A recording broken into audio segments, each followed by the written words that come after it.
There's a lot to getting ready for a successful elk hunt.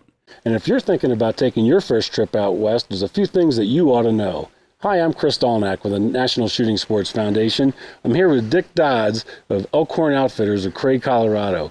Dick, when somebody's planning their first hunt out west, what types of questions should they be asking outfitters? There's 3 or 4 real important things. One is longevity. The next is references. You can't have enough references. And you probably don't want to go with someone that just hunted last year and had a trip of a lifetime when there might be someone that didn't. So try to find the people that have been there multiple times, maybe been there 5 years ago and then been there last year. You know, just don't be afraid to ask those type of questions to build a kind of a relationship with the outfitter. And most of the time they'll be right up front with you. You know, one of the things that made this trip so amazing to me was, going into the high country on muleback. And I know that there's truck hunts, there's ATV hunts, and horseback hunts, and of course the mule hunt that we've enjoyed.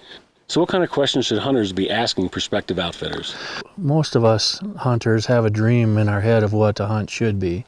And if it's being that you want to hunt on horse, or if you want to hunt out of a truck or whatever, that's the very first thing, like you wouldn't want somebody coming up here that just wasn't ready for this type of physical hunt. Not that it's hard, and you've been all over the ranch because you've been chasing all of us and done very well, but you want to kind of know what you're getting into the first time. You don't want to end up running to a place where you got to ride 5 hours before you even get to the elk country. What you want to find is someone that's just been able to keep it up and keep it up. Their program stays the same, their success stays the same. With our guides here, of all of our business, anything that's included in the business, I think I'm most proud of the guides. They work hard from when it gets up first light to when it gets dark, and they really care, and that in turn goes to the next point of what you should be looking for is you have to find an outfitter or a guide that has the same passion that you do. You don't want to just be a number. You want to come into a camp and feel like they work just as hard as I did to get me my animal, and really professional as well. And I'm here with Paul Arnold from Bushnell.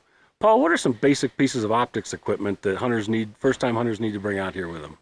Well, Chris, I think it starts with a good set of binoculars. A lot of glassing required out west. You're looking over a lot of country to try and find those animals.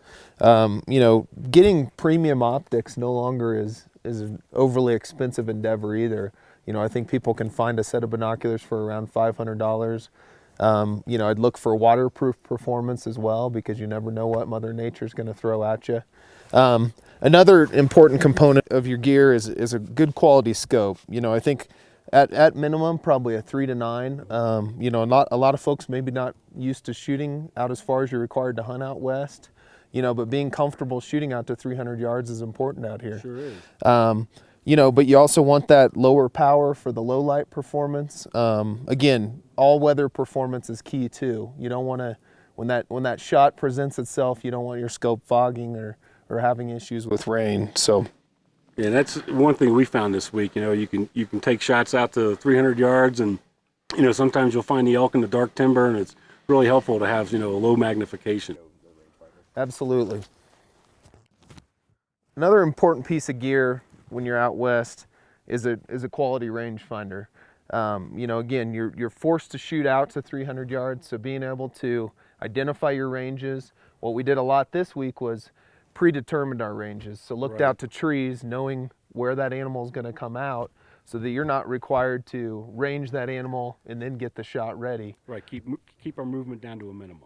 Exactly, we're scouting ahead of time to know, this tree is 200 yards, and if I'm looking that way, I'm out to 300 yards, and then when that animal comes, you're ready, you know exactly where you need to hold with your scope.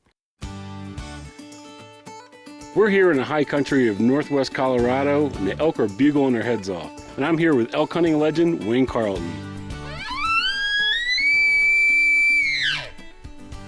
Wayne, you pioneered elk calling.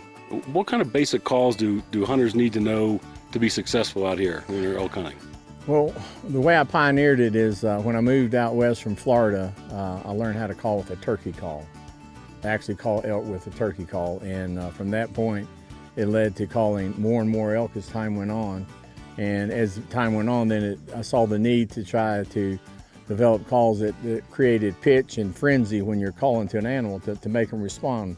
And we as elk hunters, just like you're busy all the time, so you got to watch you look at, and it's hard to have the patience to stop and to retract back and say, okay, I'm here to enjoy myself, and let the animals come to you. So not only diaphragm calls, but mylar reed calls and different types of bugles, and everyone makes a sound. And I find that the cow calls are great for stimulating the bulls to make them bugle, but sometimes it's a simple bugle that'll make them come in.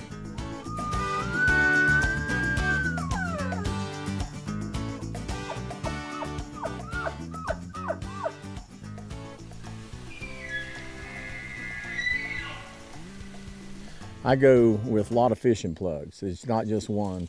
And when I say fishing plug, it's like many different sounds trying to call a particular animal in, and hopefully they'll answer to one. All right, this is the mini getter.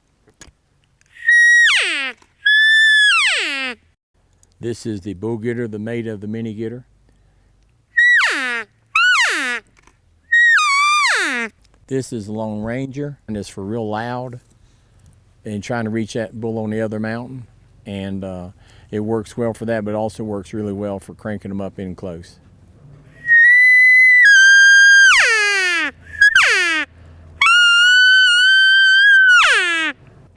And with the real diaphragm, so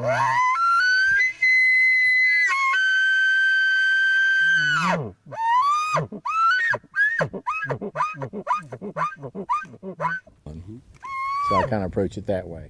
Well, what are some basic calls that hunters would need to know? I'd say with the ease there is in learning how to call elk with the different calls that we have, probably everybody understands the cow call and what it means. And you know, it's a time of year that they mate, so cow doing something like this.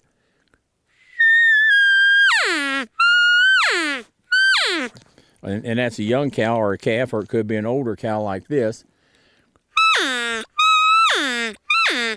What I'm basically trying to do is say, everything is okay and I really love you to that bull, to try to get him to come to where I'm at. So cow calls are real important. And then since it is a rut, and if you ever seen animals fight during the rut trying to win the rights to breed that particular animal, it's very ferocious and they die doing it. So when you start adding bugles, a challenge from one bull to another, that adds even more fuel to the fire. So you add the cow calls and now a bugle and a challenge from one bull to another, something like this.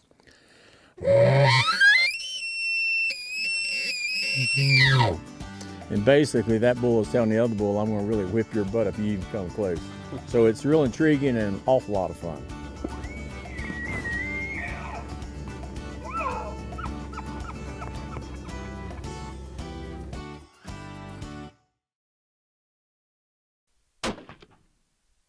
I'm here with my hunting partner, Pete Engel from Mossberg.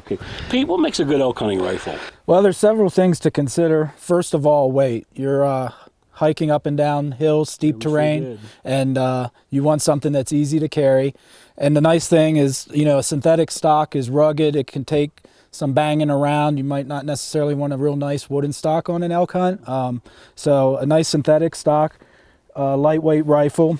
As far as caliber, I would recommend a 30 caliber. I know Jack O'Connor did a lot with the 270, but anything from a 30-06 up, or a 300 Win Mag, 300 short mag. We saw a lot of bulls shot with 30 caliber rifles this week. Another thing I recommend is a bolt action. First of all, from a legality standpoint, they're legal in every state. Also, most people are familiar with a bolt action opposed to a semi-automatic rifle. You know, practice with the gun months before you come out. Practice from different shooting positions, not just off the rest, because you may be shooting off your knee, you may be shooting off of sticks, you may be laying down. So try to shoot it in many positions as possible and get familiar with the gun and the caliber and the load that you're using. And the more confident you are, the more confident you'll be when that shot comes. Beyond rifle features and caliber considerations, the bullet is the most important factor. Large game animals like elk require greater penetration to break through heavy bone. So if you're hunting elk, be sure to use bullets designed specifically for large game. Premium bullets with lead cores bonded to heavy copper metal jackets. They're more expensive, but well worth the small investment to ensure success. So now that you know what it takes, I hope you'll start planning your hunt of a lifetime. If you're looking for a place to practice your shooting, visit our website, wheretoshoot.org. And while you're at the range or in the field, remember, firearm safety depends on you.